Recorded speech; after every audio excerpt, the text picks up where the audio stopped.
Ya, Pak Muhaimin masih perlu waktu untuk membahas tentang pilkada DKI Jakarta. Nanti perlu waktu Pak Muhaimin juga akan mengumumkan. Ketua Umum PKB Muhaimin Iskandar alias Caimin mendatangi rumah dinas Menteri Pertahanan Prabowo Subianto di kawasan Widya Chandra, Jakarta, Kamis malam. Kedatangan Caimin langsung disambut oleh Ketua Harian Partai Gerindra, Sufmi Dasko Ahmad. Pantauan Tribunnews di lokasi, Caimin datang memakai mobil Alphard berwarna hitam sekitar pukul 18:45 waktu Indonesia Barat. Ia didampingi oleh Wakil Ketua Umum PKB Jazilul Fawait. Mereka pun bersalaman dan langsung masuk ke dalam rumah Prabowo.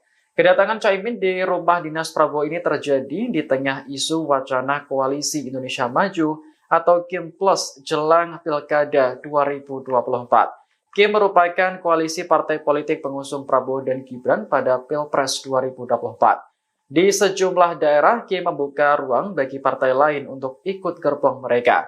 Adapun KIM terdiri dari Gerindra, Golkar, PAN, Demokrat, PSI, PBB, Gelora, dan Garuda. Di DKI Jakarta, wacana KIM Plus diduga menjadi skenario untuk menjegal Anies Baswedan maju sebagai calon gubernur.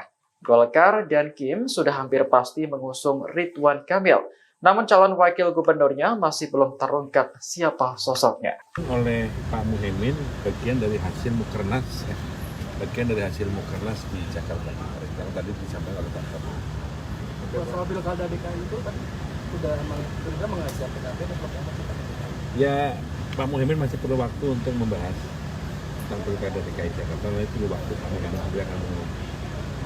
Oke Pak, artinya PKB ini tadi menyampaikan Download Tribun X sekarang, menghadirkan lokal menjadi Indonesia.